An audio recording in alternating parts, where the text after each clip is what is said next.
To measure the exact age of the Earth, a scientist must count microscopic traces of elements locked inside ancient rocks. But while Clair Patterson was looking 4.5 billion years into the past, he discovered that the dust in his own lab contained an environmental threat he couldn't ignore. In the late 1940s, at the University of Chicago, Patterson was given what his mentor promised would be a simple assignment.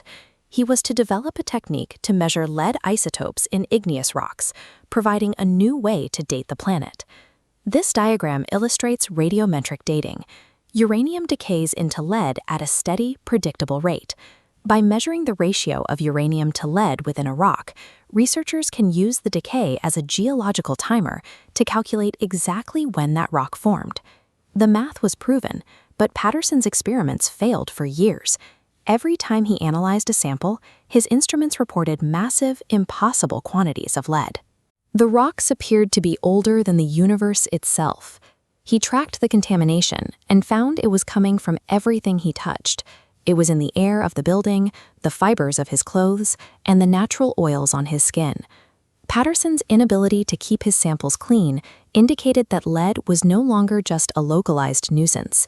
It was a persistent presence that threatened his research, and it would eventually force him to question the safety of the modern world. To solve the problem, Patterson moved to the California Institute of Technology and constructed what is considered the world's first ultra-clean laboratory. He sealed the room and filtered the air, creating a pressurized environment that finally kept the industrial lead out of his samples. He then turned to the Canyon Diablo meteorite. Because this specific type of space rock contains uranium-free minerals, its internal lead has remained unchanged since the solar system first formed, providing a clean, primordial baseline. In 1953, Patterson isolated a microscopic trace of this lead and analyzed it using the mass spectrometer at Argonne National Laboratory. The calculation was precise. For the first time, humanity had a definitive age for the Earth, 4.55 billion years. It was a monumental achievement in geochemistry. But the struggle to reach that number had convinced Patterson that the 4.55 billion-year history of the planet was now being obscured by a sudden, massive surge of modern pollution. With the Earth's age established, Patterson shifted his focus. He set out to measure how lead moved through the Earth's natural systems, beginning with the world's oceans. This chart shows lead concentration in the water column. Patterson found a massive anomaly. Shallow surface waters held 10 times more lead than deep currents below. Naturally, levels should be identical, proving lead rained down from the atmosphere, accumulating faster than oceans could cycle it. Patterson identified the driver of this global saturation: tetraethyl lead. Since the 1920s, the petroleum industry had been adding lead to gasoline, and every car on the road was pumping the neurotoxin into the air. What began as a geological study had transformed into a confrontation with the petroleum industry. Patterson's data suggested that a common industrial additive was altering the chemistry of the entire planet.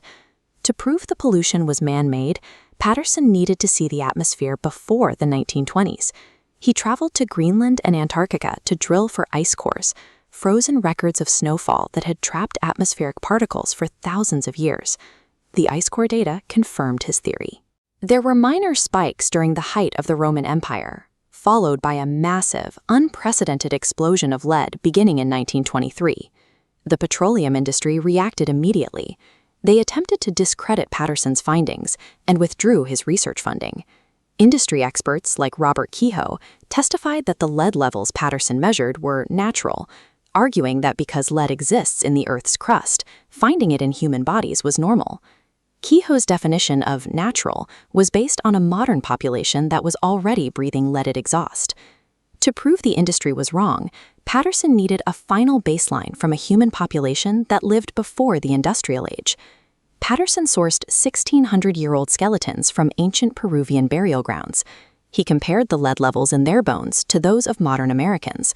The results of these tests were undeniable. Modern human skeletons contained 1,000 times more lead than their ancient ancestors. The baseline the industry claimed was safe was actually a state of chronic heavy metal toxicity. Patterson had proven humanity was living through a localized spike in poison the industry called normal. This biological proof forced a systemic change. It led to the 1970 Clean Air Act, the removal of lead from food cans, and the eventually worldwide ban on leaded gasoline. Patterson's insistence on a clean baseline gave the world its first accurate timeline for the Earth. By following the trail of lead from his lab to the ends of the Earth, he provided the data that stripped the poison from the atmosphere, protecting the health of every generation that followed.